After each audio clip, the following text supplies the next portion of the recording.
नमस्कार।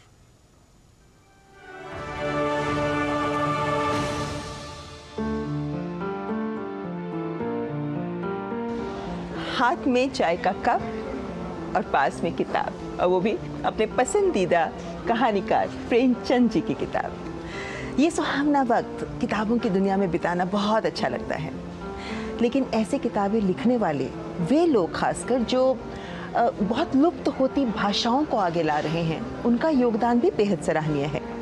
कुछ ऐसी भाषाएं हैं जिनको शायद हमें याद हो कि हमारी दादी नानी उस भाषा में बात करती थी, लेकिन आज वो भाषा हम लोग नहीं बोलते हैं। ऐसे में अगर उन भाषाओं को कोई साहित्यकार सामने ला रहे हैं तो वाकई बेहद सराहनीय काम करते हैं। जैसे डॉक्टर विद्या बिंदु सिंह अवधी भाषा में लिखती हैं आप, और अवधी भाषा के साथ साथ हिंदी भाषा में आपने जाने कितनी ही रचनाएं लिख डाली हैं। उपन्यास, कविताओं के साथ साथ विशेष रूप से राम कथा के बहुत से ऐसे प्रसंग भी आपने अपनी रचनाओं में शामिल किए हैं जिनके बारे में हम आप जानते भी नहीं हैं। अवधी भाषा जानने का प्रयास तो करिए, कितना कुछ है हमारी इन लोक भाषाओं में जिन्हें डॉक्टर विद्या बिंदु सिंह जैसे साहित्यकार सामने ला रहे हैं, सहेज रहे हैं, उनका संरक्षण कर रहे हैं और इसीलिए पा रहे हैं पद्मश्री का सम्मान।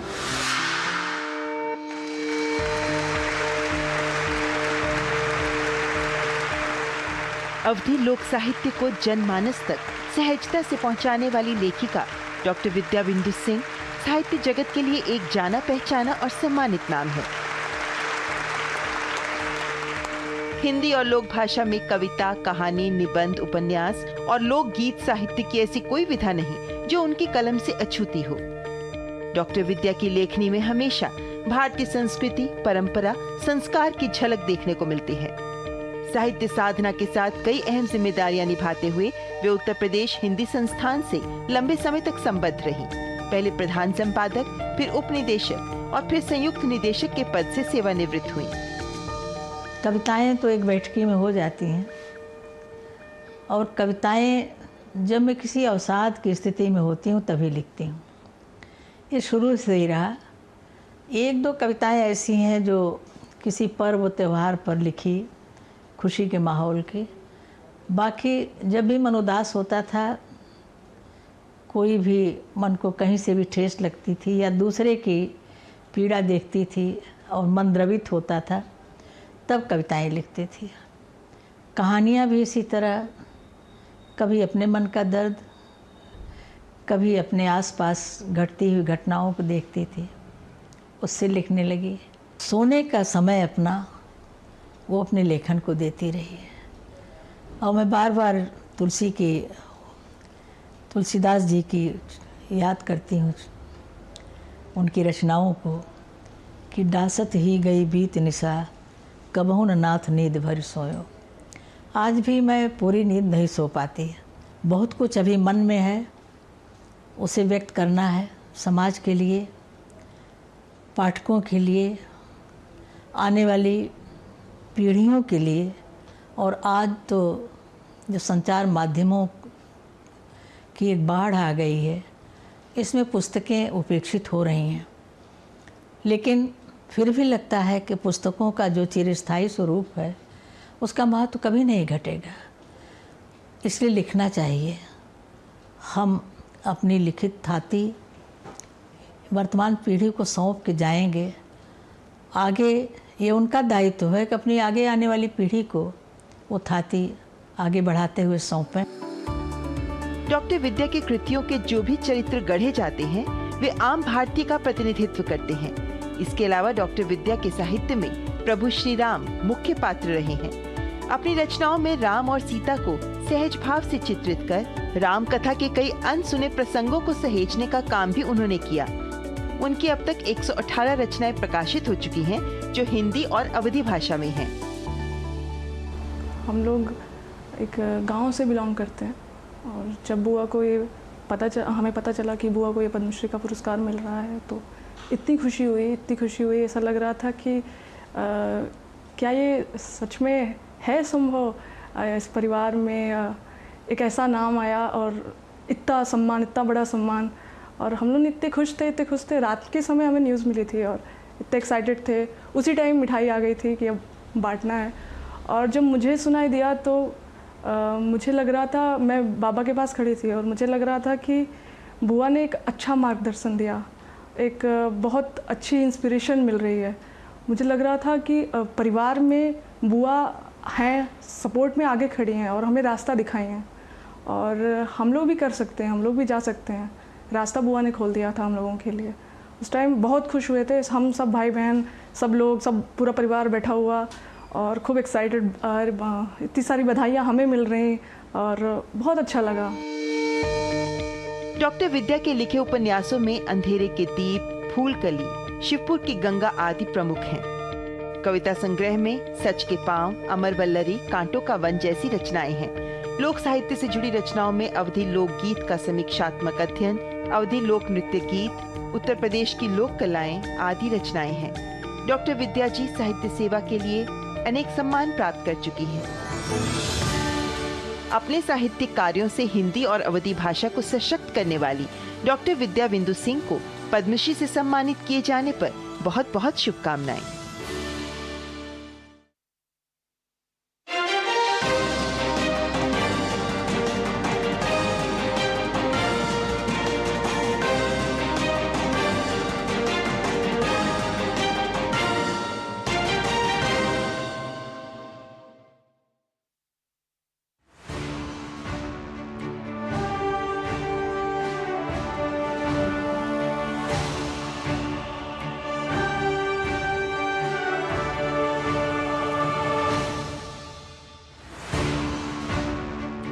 आज हम आपको ले आए हैं एक ऐसी जगह जिसे बुक कैफे कहा जाता है। हमारे आधुनिक जीवन का एक अहम हिस्सा बनते जा रहे हैं ये बुक कैफे, जहां आप एक कप चाय या कॉफी के साथ एक अच्छी किताब का लुत्फ भी उठा सकते हैं। बुक लवर्स को और क्या चाहिए। आज के हमारे पद में हम बात करने जा रहे हैं ऐसी ही शख्सियतों की जिन्होंने अपने साहित्यिक योगदान के माध्यम से और भाषाओं के प्रति उनके योगदान के माध्यम से हमारे जीवन को समृद्ध किया है और इसलिए वे बने हैं हमारे पद। तो आइए सुनाते हैं आपको ऐसे कुछ लोगों की कहानियां हमारे पद में।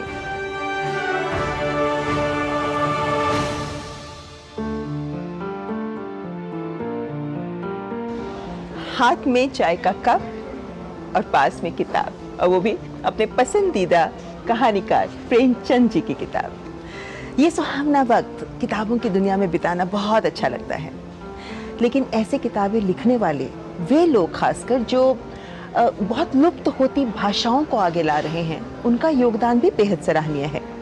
कुछ ऐसी भाषाएं हैं जिनको शायद हमें याद हो कि हमारी दादी नानी उस भाषा में बात करती थी, लेकिन आज वो भाषा हम लोग नहीं बोलते हैं।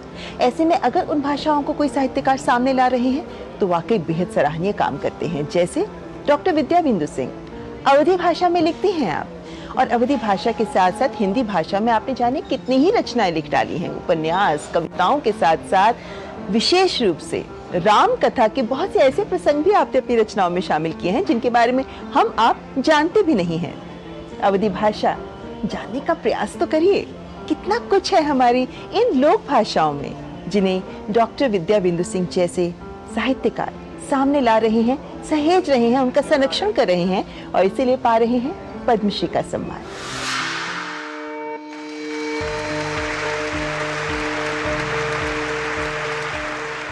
अवधी लोक साहित्य को जनमानस तक सहजता से पहुंचाने वाली लेखिका डॉक्टर विद्या बिंदु सिंह साहित्य जगत के लिए एक जाना पहचाना और सम्मानित नाम है। हिंदी और लोक भाषा में कविता, कहानी, निबंध, उपन्यास और लोकगीत साहित्य की ऐसी कोई विधा नहीं जो उनकी कलम से अछूती हो। डॉक्टर विद्या की लेखनी में हमेशा भारतीय संस्कृति, परंपरा, संस्कार की झलक देखने को मिलती है। साहित्य साधना के साथ कई अहम जिम्मेदारियां निभाते हुए वे उत्तर प्रदेश हिंदी संस्थान से लंबे समय तक संबद्ध रही।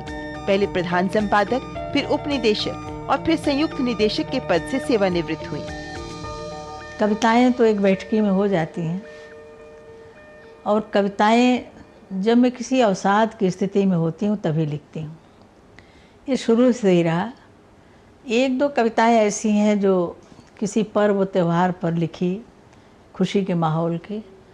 बाकी जब भी मन उदास होता था, कोई भी मन को कहीं से भी ठेस लगती थी या दूसरे की पीड़ा देखती थी और मन द्रवित होता था, तब कविताएं लिखती थी। कहानियाँ भी इसी तरह, कभी अपने मन का दर्द, कभी अपने आसपास घटती हुई घटनाओं को देखती थी, उससे लिखने लगी। सोने का समय अपना वो अपने लेखन को देती रही है। और मैं बार बार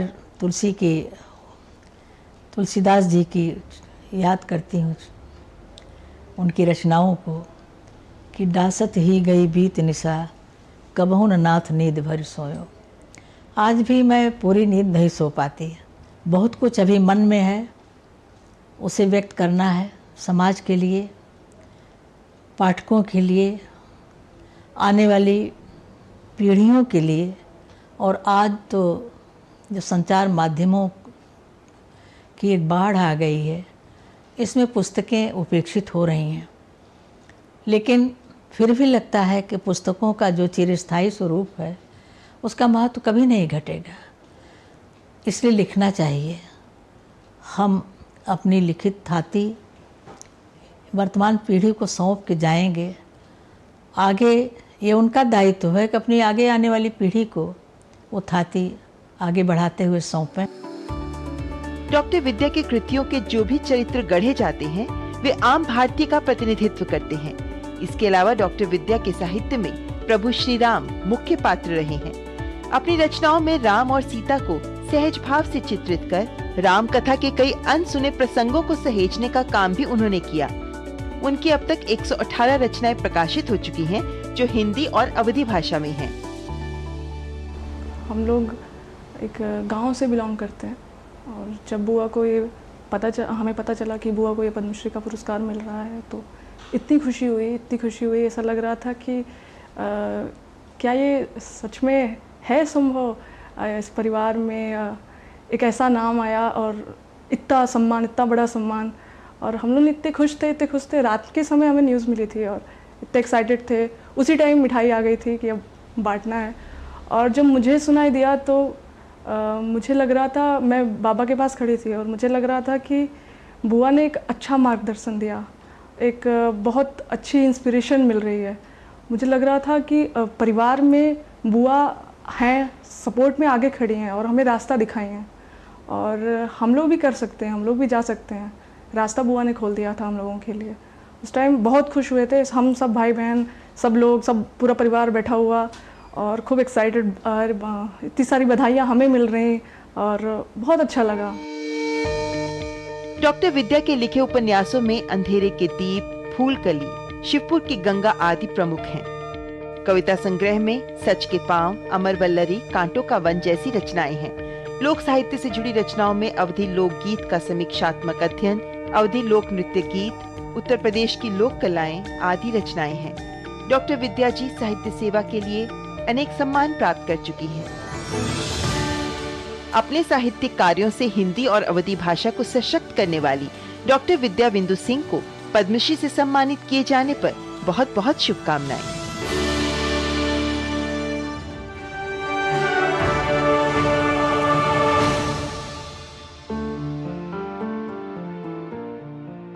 ये किताब राजस्थान की संस्कृति को प्रदर्शित करती है और इसे देखकर मुझे लगता है कि जो लोग अपनी संस्कृति को किताबों के माध्यम से संरक्षित करते हैं, डॉक्यूमेंट करते हैं, बहुत महत्वपूर्ण काम करते हैं वो। जैसे हिमाचल प्रदेश के सिरमौर के विद्यानंद सरेख, आपने अपने सिरमौरी लोकगीत संगीत के साथ साथ करियाला नाट्य मंचन के साथ साथ सिरमौर बोली में कितने ही बुक्स के अनुवाद भी किए हैं, जिनमें गुरुदेव रविंद्रनाथ टैगोर की रचनाएं भी शामिल हैं। इतने पहाड़ी गीत लिखे हैं आपने, 1000 से अधिक, जो बहुत प्रसिद्ध हैं पहाड़ी क्षेत्रों में। यही नहीं बल्कि आपने अपनी पहाड़ी संस्कृति के लिए अपना शिक्षण कार्य छोड़कर इसी को संरक्षण में अपना जीवन लगा दिया। कितनी पुस्तकें, कितनी शोध पुस्तकें भी आपने प्रकाशित कर दी हैं ताकि लोग, दुनिया उनके बारे में, उनकी सिरमौरी बोली, सिरमौरी संस्कृति के बारे में जान सके। इतना व्यापक स्तर का प्रयास किया है आपने, तभी तो सरकार ने आपको पद्मश्री पुरस्कार से नवाजकर सम्मान भी दिया है। पहाड़ी राज्य हिमाचल प्रदेश प्राकृतिक सौंदर्य से भरपूर, कला और संस्कृति में समृद्ध। यहाँ की लुप्त होती लोक परंपरा, लोक साहित्य और लोक संगीत को सहेजने और अगली पीढ़ी तक पहुँचाने का काम कर रहे हैं साहित्यकार, कलाकार विद्यानंद सरेख। सिरमौर जिले के विद्यानंद सरेख के पिता का बचपन में ही देहांत हो गया। मां ने करियाला मंचन और सिरमौरी गीत संगीत से परिचय कराया और 4 वर्ष की उम्र से ही संस्कृति से जुड़ाव की यात्रा प्रारंभ हो गई, जो आज भी अनवरत जारी है। आर्थिक तंगी के कारण कठिनाई से स्नातक तक की शिक्षा प्राप्त की और शैक्षणिक कार्य में जुट गए, परंतु कुछ परिस्थितियों के चलते शिक्षण कार्य छोड़ना पड़ा, लेकिन सांस्कृतिक यात्रा जारी रही। 34-35 पुस्तकें मैंने जो संकलित की है, जो हाथ से लिखी है, कुछ छपी भी है, और वो काव्य भी 1000 से ज़्यादा गीत जो है, पहाड़ी गीत, उसकी धुनें भी वो तैयार की और पहाड़ी हिंदी की कविताएं भी लिखी है। तो उनमें से जो मेरी जो विशेष पुस्तकें थी, जिसको मैं एक आवश्यक भी समझता हूँ, वो गीता का अनुवाद था। 18 अध्याय गीता का अनुवाद किया। रविंद्रनाथ टैगोर की आँख की किरकिरी उपन्यास को करियाला शैली में उतारा है। इसी तरीके से वेदों पर काम कर रहा हूँ। अभी मैंने श्याम वेद पर जो है ना, वो क्या कहते हैं, सिरमौरी में लिखना शुरू कर दिया है और लगभग आधे से ज़्यादा श्याम वेद का हिस्सा मेरा पूरा हो गया है। आज ये मेरा पूरा फोकस संस्कृति पर है कि हम लोग संस्कृति के लिए डेप्थ पे काम करें। कुछ रिसर्च स्कॉलर आते हैं PhD करने, उनको भी मैं सहयोग देता हूँ और फिर स्कूलों में जा कर के मैं वहाँ पर बच्चों को अपने प्रयास से कोशिश करता हूँ। अगर सरकार इसके लिए प्रयास करे तो और बढ़िया है, लेकिन मैं प्रयास करता हूँ कि उनको लोक संस्कृति के जो कानून कायदे और उसकी जो उसकी अतीत है उसके बारे में, और आज प्रेजेंटेशन के लिए, उसमें आकर्षण के लिए हम क्या प्रयास किए, ये सारा जो कार्य है 22 वर्षों से चूड़ेश्वर लोक नृत्य सांस्कृतिक मंडल और आसरा जैसी संस्थाएं जो मेरे साथ जुड़ी है और जोगिंदर हाबी और उनकी जो टीम है, उनके ऊपर मैं वो सारा प्रैक्टिकल रूप से काम भी करता रहा और उनका सहयोग भी मिला। The culture irrigates the roots of the nation. देश की जड़ों को, राष्ट्र की जड़ों को संस्कृति सींचती है। संस्कृति को सींचेंगे तो हमारा राष्ट्र फूलेगा, फलेगा, अखंड राष्ट्र बढ़ेगा और विश्व में जैसा आज नाम कमाता चला जा रहा है और आगे बढ़ेगा। लोक संस्कृति के कार्यों में जुटे विद्यानंद सरेख हिमाचली संस्कृति और लोक विधाओं पर कई पुस्तकें और शोध पुस्तकें लिख चुके हैं। उन्होंने गुरु रविंद्रनाथ टैगोर की 51 कविताओं का सिरमौर बोली में अनुवाद भी किया। उनके लिखे 1000 से अधिक पहाड़ी गीत बेहद लोकप्रिय हैं। वे कई नाटकों का मंचन भी कर चुके हैं। इन्हें तो जन्मजात क्वालिटीज है, हेरिडिटी नहीं है, जन्मजात इनके अपने ईश्वर कृपा है। होनहार विद्वान के होत है चिकने पात, coming events cast their shadows before. जब हम इकट्ठे पढ़ते थे तभी से ये इनमें ऐसी कुछ ईश्वर कृपा थी कि ये टूर्नामेंट में, नाटक में, लेख क्रिया में हर तरह से प्रवीण थे। ईश्वर की कृपा, इनकी कुर्बानी, पद्मश्री मिलना हिमाचल प्रदेश के इस इंटीरियर में हमारे लिए, सबके लिए बड़े गर्व की बात है।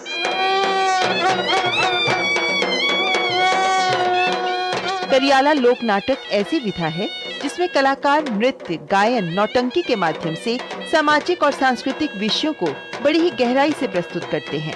राज्य भाषा कला संस्कृति अकादमी, पहाड़ी भाषा समिति के सदस्य रहे विद्यानंद सरेख लोक संगीत के लिए संगीत नाटक अकादमी पुरस्कार समेत कई सम्मान हासिल कर चुके हैं।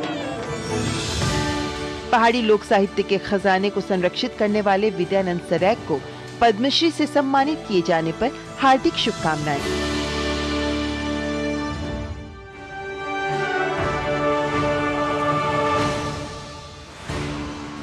यहाँ पे मेरा वक्त तो चला है एक ब्रेक लेने का, तो मैं भी लेती हूँ एक ब्रेक और आपसे मिलती हूँ इस ब्रेक के बाद। आप देखते रहें हमारे पर।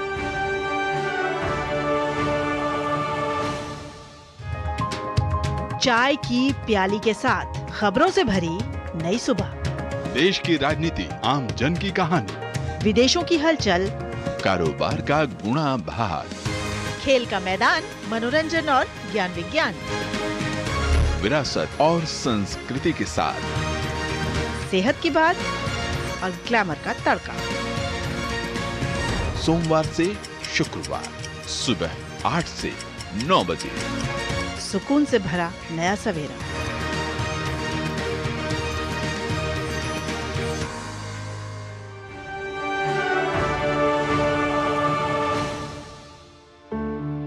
समृद्ध है ना किताबों की दुनिया। बच्चों से लेकर बड़ों तक अलग अलग क्षेत्र, अलग अलग भाषाओं की किताबें, जैसे पियर बोर्दाज की वैंग, ले पोर्टे d'Occident, les Aigles d'Orient, French किताब है ये। हम सब विदेशी भाषाओं के प्रति तो रुझान रखते हैं, लेकिन हमारे देश की भाषाएं, हमारी लोक भाषाएं, हमारी मातृभाषा, उनके प्रति भी तो संजीदगी जरूरी है ना। और इसका उदाहरण प्रस्तुत करती है मेघालय की डॉक्टर बदापलिन वार। वैसे तो लंदन से वो लैंग्वेज साइंस में डिग्री लेकर आई, लेकिन अपने देश लौटी, अपने क्षेत्र में गई और अपनी लोक भाषा खासी को लेकर संजीदगी से काम किया। यहाँ तक कि उन्होंने कितनी संस्थाएं भी बनाई ताकि खासी भाषा लोगों के बीच लोकप्रिय हो, लोग इसका अध्ययन करें। अंतर्राष्ट्रीय स्तर तक खासी भाषा का उन्होंने प्रसार भी किया है और अपने इन्हीं प्रयासों के कारण डॉक्टर बदापलिन वार ने पाया पद्मश्री का सम्मान।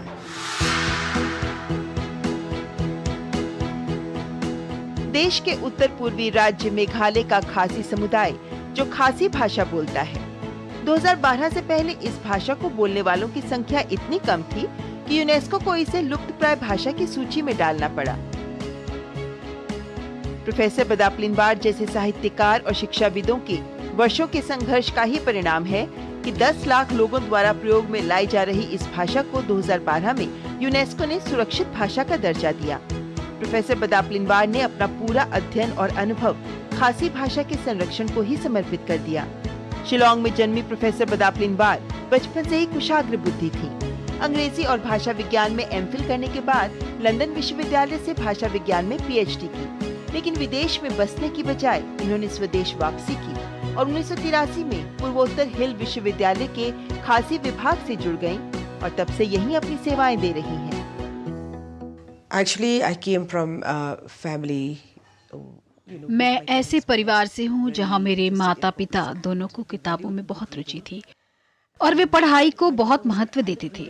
मेरी माँ पढ़ने की शौकीन थी और उन्होंने बहुत सारी किताबें एकत्र की थी और हमारे घर में एक कमरा था जहाँ हम किताबें रखते थे। मुझे बहुत छोटी उम्र से ही किताबें पढ़ने में रुचि थी। पद्मश्री की जब घोषणा की गई तो मैं बहुत खुश थी। साथ ही मैं भारत सरकार की आभारी हूँ कि उन्होंने मुझे इस प्रतिष्ठित पुरस्कार के काबिल समझा। यह पुरस्कार मिलना एक तरह से न केवल मेरे काम का सम्मान है, बल्कि ये खासी भाषा का भी सम्मान है। जब मुझे यह पुरस्कार मिला तो मैं बहुत भावुक हो गई थी, क्योंकि यह पहली बार है कि जब हमारी भाषा को इतने ऊंचे स्तर पर मान्यता मिली है। मैं आभारी हूँ, बहुत आभारी हूँ और बहुत खुश हूँ।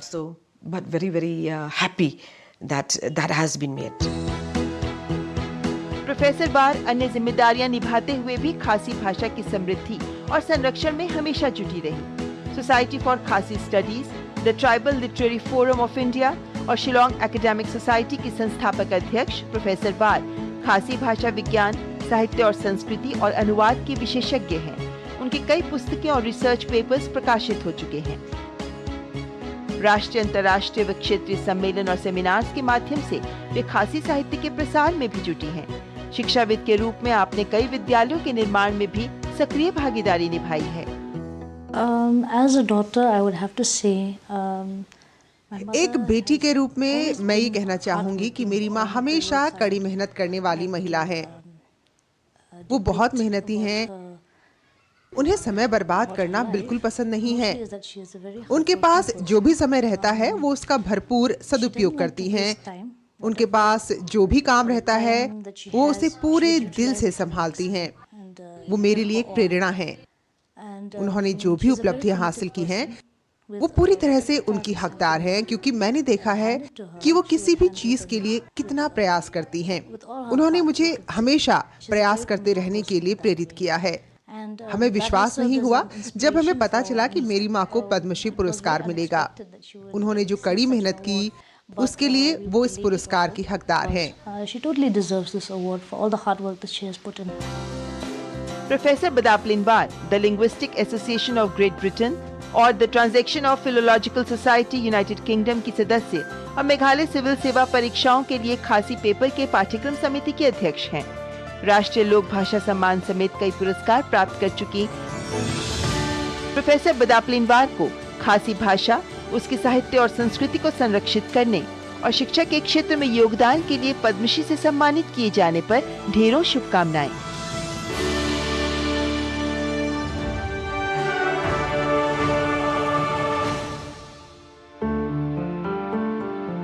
मैं पढ़ रही हूँ पंचतंत्र की कहानियाँ। कहानी याद है आपको, जहाँ पर एक बंदर राजा के सोते हुए मक्खी मारने के चक्कर में नाक काट देता है। हम सब ये कहानियाँ सुनकर ही बड़े हुए हैं। कि ज़रा सोचिए उन समुदायों के बारे में जिनका अपना लोक साहित्य इतना विकसित नहीं है, जहाँ उनके अपने साहित्य में बच्चों को कहानियाँ सुनने को मिल सकें। लेकिन कालीपद सरेन जैसे साहित्यकार जो शिक्षाविद भी रहे हैं, उनके ही प्रयासों से ऐसा संभव हो पाया है, विशेषकर संथाली समुदाय के लिए। उन्होंने संथाली भाषा के साहित्य, लोक साहित्य के साथ साथ उनके उपन्यास, लघु कथा, निबंध, कविता संग्रह इत्यादि इतना काम किया संथाली भाषा में कि एक बहुत समृद्ध साहित्य तैयार हो गया है। यही नहीं बल्कि उन्होंने अपनी इन कहानियों के माध्यम से जो भ्रांतियां होती हैं, जो अंधविश्वास होते हैं संथाली समुदाय के, उन्हें भी दूर करने का प्रयास किया। एक शिक्षाविद, एक साहित्यकार, लेकिन जो योगदान आपने इस समुदाय को समृद्ध बनाने में दिया, उसी को देखते हुए आपने हासिल किया पद्मश्री का सम्मान। प्रवृत्ति से शांत और अपनी संस्कृति के प्रति समर्पित संथाल समुदाय, जिसे यदि आदिवासी समाज में सबसे पढ़े लिखे समुदाय के तौर पर पहचान मिली है, तो इसके पीछे कालीपद सरेन जैसे शिक्षाविद, समाज सेवी और साहित्यकारों के प्रयास महत्वपूर्ण हैं, जिन्होंने संथाल समाज को निरक्षरता और अंधविश्वास से मुक्ति दिलाने में अग्रणी भूमिका निभाई। संथाल समाज में उन्हें खेरवाल सरेन के नाम से जाना जाता है। 1984 में कोलकाता से राजनीतिक विज्ञान में डिग्री लेकर मार्शल गोंटा संगठन की नींव रखी। संथाली मासिक पत्रिका रिमिल की शुरुआत की। आजीविका के लिए भारतीय स्टेट बैंक में नौकरी करते रहे, लेकिन संथाल समुदाय के कला, साहित्य और संस्कृति के प्रति हमेशा समर्पित रहे।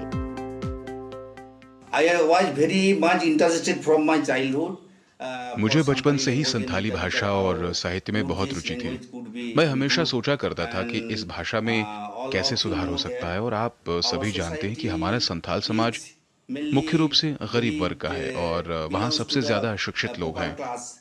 जब मैं कॉलेज में पढ़ रहा था, तब मैं और मेरे कुछ दोस्तों ने सोचना शुरू किया कि हमारे समाज का विकास कैसे हो सकता है, हमारे साहित्य का विकास कैसे होगा। कुछ समय बाद हमने सोचा कि पहले हमें अपनी संथाली पत्रिका प्रकाशित करनी चाहिए। मैं हमेशा खुद को एक सामाजिक कार्यकर्ता, लेखक के रूप में व्यस्त रखता हूँ। कुछ सालों पहले जब मैं कोलकाता में अपने दोस्तों से मिला, तो हमने एक संगठन की शुरुआत की। यह संगठन एक मासिक पत्रिका प्रकाशित कर रहा है, लेकिन फिर हमने सोचा कि इस पत्रिका को तो सिर्फ पढ़े लिखे लोग ही पढ़ सकते हैं, लेकिन जो अनपढ़ हैं वो इस पत्रिका को कैसे पढ़ेंगे। फिर हमने एक नाटकीय क्लब का आयोजन किया। ओडिशा, बिहार, झारखंड और पश्चिम बंगाल जैसे विभिन्न क्षेत्रों में हमने नाटक का मंचन करना शुरू किया। इस तरह से हम लोगों को जागरूक करने की कोशिश करते हैं, ताकि उन्हें अपने समाज की कमियों का एहसास हो और वो समझ सकें कि इन कमियों को दूर कर कैसे संथाल समाज को विकसित किया जाए। मैं अपना कर्तव्य निभा रहा हूँ और मैं अभी भी लोगों को हमारे समुदाय के बारे में जागरूक करने की कोशिश कर रहा हूँ।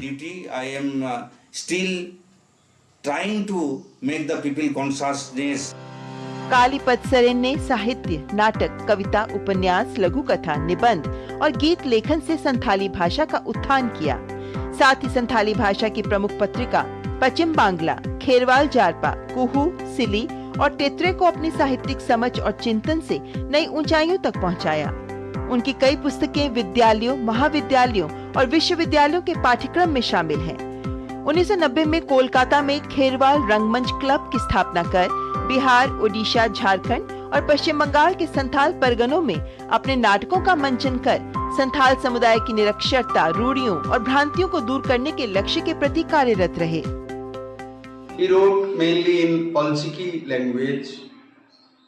कालीपद सरेन एक लोकप्रिय संथाली लेखक हैं। उनका असली नाम कालीपद सरेन है, लेकिन संथाल समुदाय में लोग उन्हें खेरवाल सरेन कहकर बुलाते हैं। उन्हें भारत सरकार द्वारा प्रतिष्ठित पुरस्कार पद्मश्री पुरस्कार से सम्मानित किया गया है। उनकी रचनाएं नाटक, रंगमंच से संबंधित होती हैं और उनकी रचना में संथाल समुदाय के दुख, सुख और पीड़ा का वर्णन किया गया है। वह पश्चिम बंगाल और भारत के अन्य हिस्सों में लोकप्रिय हैं। उन्होंने संथाल साहित्य का विकास किया है और उनके लेखन ने समुदाय से अंधविश्वास और बाल विवाह को दूर किया है। उनके लेखन के कारण ही आज संथाल समुदाय विकसित हुआ है, इसलिए हमें अपने आदरणीय लेखक कालीपद सरेन पर गर्व है। So we are proud of our respected author. दरअसल संथाली समुदाय मुंडा जातीय समूह की एक प्रमुख जनजाति है। इनकी स्वयं की मान्यता प्राप्त लिपि ओल चिकी है, जो संविधान के 8वीं अनुसूची में शामिल है। इस समुदाय से जुड़े लोग मुख्य रूप से झारखंड, पश्चिम बंगाल, ओडिशा, बिहार और असम में निवास करते हैं और मूल रूप से संथाली भाषा बोलते हैं। साहित्य अकादमी पुरस्कार समेत कई सम्मान से सम्मानित कालीपद सरेन को संथाल समुदाय की भ्रांतियों को दूर कर उनके साहित्य और संस्कृति को समृद्ध बनाने के लिए पद्मश्री पुरस्कार से सम्मानित किए जाने पर अनंत शुभकामनाएं।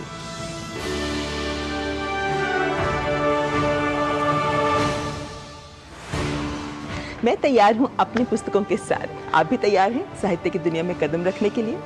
जरूर जुड़िए अपनी भाषाओं, अपने लोक साहित्य के साथ। हमारे पद में आज के इस कार्यक्रम में बस इतना ही। अगले हफ्ते फिर हाजिर होंगे ऐसे कुछ और शख्सियतों की कहानियां लेकर जो अपने प्रयासों से हमारे आपके जीवन को रोशन करते आ रहे हैं। फिलहाल हमारी पूरी टीम को दीजिए इजाजत। नमस्कार।